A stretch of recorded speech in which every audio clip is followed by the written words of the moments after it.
Hey guys, this is Dan with Gears and Gadgets. Thanks for tuning in. So the last video that I made on this Ford F-150 was talking about so a lot of issues I've been having with the truck itself, which I've had this thing now for almost 6 months, I'd say, and I had quite a bit of problems with electronics. So the last video that I filmed was me actually about to record something saying that the experience had been better since the last time that I had filmed, because they replaced the APIM, the accessory power interface module, that was causing all kinds of problems with the electronics inside the vehicle. I was having issues with the head unit, settings saving, and just a lot of really weird issues. Well, going to record that video, I had started having issues with the heating and cooling system. So the driver's side was blowing blazing hot air, and the passenger side was freezing cold. And that was what the video ended up being about, was just talking more about the problems that I've had with the truck. Since then, I've taken the truck into the dealership and had it looked at. I will say that after a couple ignition cycles, the heating and cooling system seemed to have fixed itself. Now, I don't know what that's about, but fine, it's better. And I still had the dealership look at it. They were unable to find any issues specific to the heating and cooling system. I spent about 6 hours at the dealership with them looking through this thing. They did look at the other codes that were being thrown from the computer. A lot of those codes were inactive. So with all of these electronics in these trucks, really any modern vehicle, if any parameter is out of whack through an ignition cycle, it'll trigger a code, and then it'll save it as inactive so you can access it later if there are issues. I have not had the check engine light come on with the truck, so I am assuming a lot of those problems aren't a big deal. The dealership cleared those codes, and since then I haven't seen them come back. The only code that still is showing up is the engine coolant bypass valve. The dealership did look at that. They said they couldn't figure out why that was triggering, and they have since reached out to Ford for more input on that code. I haven't heard back on that yet. So it doesn't seem like it's a major issue because, again, there's no check engine lights on in the vehicle. So they did give it back to me, and now I've been driving it for about maybe a little over a week, and I haven't had any issues in that week. So that's why I'm coming back with a quick update video here, mainly because my goal buying this truck was never to talk about how terrible it was. Quite the opposite. I wanted to create a whole series talking about why I had bought this 2021 F-150. This is the PowerBoost model, so it is the hybrid. There was a lot of draw for me working in construction that I could have this truck out on job sites and have it idle for hours on end in 115-degree temperatures here in Phoenix and not be burning fuel the whole time. So with this hybrid, and I did it in one of my previous videos, I did demonstrate that you can actually run this on battery power with the air conditioning running, everything on in the cab, on a real hot day for about 30 minutes under electric power.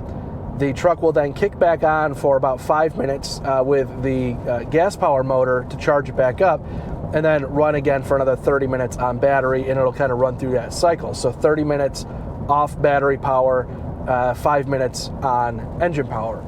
That's a huge draw for me with the work surface, being able to utilize the truck in that fashion. I also have this 7.2 kilowatt hour generator on this truck, and I don't necessarily need that for work. I have used it a few times for charging drone batteries, actually, and that's something I do quite a bit, is drone stuff for work. And it does work nice in that scenario. I got it more or less for the ability to power my home in an emergency scenario.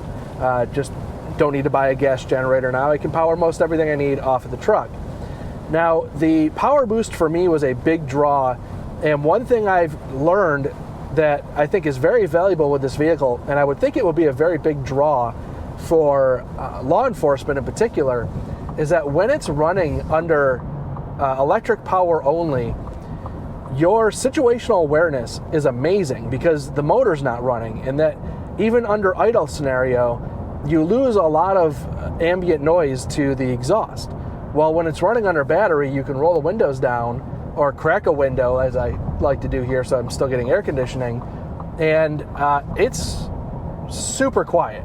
So you can hear everything around you very, very well. but you still have the gas motor, so you're not really stuck to whatever your range is only with the battery. If something happens, you needed to go somewhere quick, you don't have to worry about your range per se.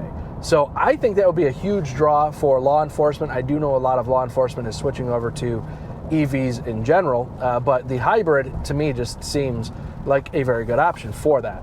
So again, I want to get back to really what my intention was with this truck, and that is building it out the way that I want it to be. One of my more recent videos, I took the truck off-roading, and I knew that I would get a bunch of heat from people saying, like, that's not off-roading, it's just a fire trail, or whatever the case may be. But my use case for this truck is what I think the use case for 95% of truck buyers are, which is just being able to navigate off-road in modest off-road settings. Until you get up north where you're talking about guys that might be hunting, and they might be in situations where they're on very muddy trails. Might need a little more ground clearance in those situations. Out here in Arizona, not so much a problem.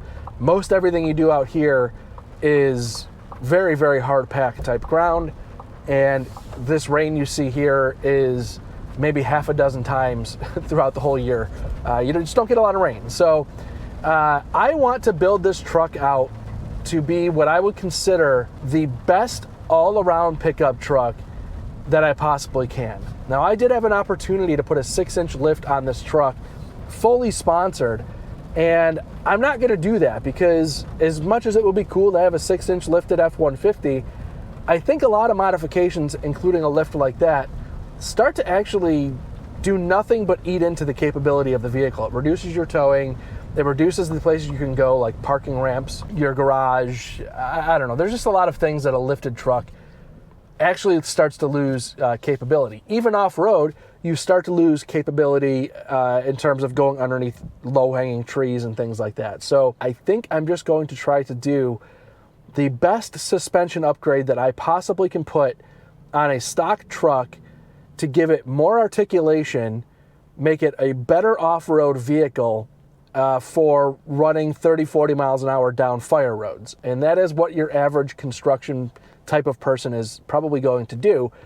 In my case, there's times when I'm accessing job sites that aren't even job sites yet, unbroken ground, and you're going in and out, what I would call sort of fire roadish type things, but there are some looser areas that you might need to traverse in those scenarios. So again, nothing that you need crazy lifts or massive mud all-terrain tires for, just a good Goodyear dirt track type setup with good articulation on the suspension and some off-road goodies. So that's kind of what I'm going to do. I have some electronics that I'm going to put in the truck as well. I am a sucker for LED lighting and things like that, so I'll do some of that stuff. So again, getting back to making this truck my truck, that's what I wanted to buy it for. That's what I'm going to do, and you guys will see some content coming up with that in the future. Now, I'm also going to be getting back into some motorcycle stuff in the near future. My Harley, there's some things I'm going to be doing to that relatively soon. There's also some news, I think, coming out of Harley in the near future. So there's some things to talk about in the motorcycle world. I'll dip back into that again as well. So I'm going to try to get away from some of the negativity around this truck if I possibly can.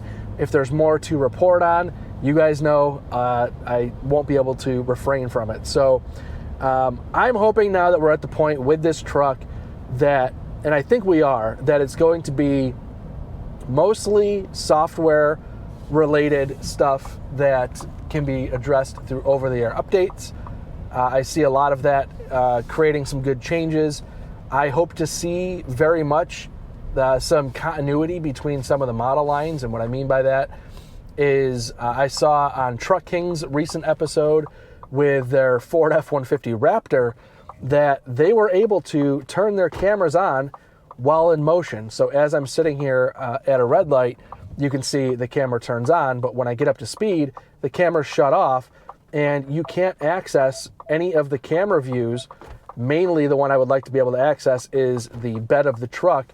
That would come in very handy. As a matter of fact, I just did an event for Phoenix Children's Hospital with my, there we go. The camera just shut off because I started moving. That's super annoying. But the Raptor, you can do that. So they can't say it's a safety thing, well, and if it is, well, then the Raptor should be deactivated probably. But again, continuity across the board. But what I was saying is that I actually had gifts in the back of the truck going over to Phoenix Children's Hospital, and rolling down the highway, I noticed one of them in my rearview mirror started to shift around a bunch, and it would have been nice to be able to pull that camera up and get a better point of view of what was happening with the stuff in the bed of the truck. So those kinds of scenarios, you have all the tech. It would be nice if it worked, and it would be nice if from one truck to the other, they all worked similarly, because it only makes sense that they should. Now, there are some things you see sometimes where one truck might have a feature activated because of capability that another one may not. But this camera scenario, that's not that. That's just a matter of Ford software being all over the map. So I think a lot of my hardware issues, or all of my hardware issues, are resolved. I think we're down to over-the-air updates, and I really, really hope that is the case. So again, this is just an update on where I'm at with this F-150 PowerBoost, which, again, I love the truck. It drives absolutely awesome. You guys have yet to hear me complain about the drive. There are some people that have commented on some transmission shift points, things like that. I haven't experienced those problems, at least not enough for me to complain about. And you guys know I will complain about something if I think it's worthy, deemed worthy of a complaint. And I don't really find all that much to be complained about in terms of drivability. I will be back with some more regular scheduled programming coming forward here in the next few weeks. With that being said, guys, thank you very much for tuning in. If this is your first time tuning in, please hit that subscribe button down below. Remember, likes go a long way to help support the channel. I'll see you guys next time.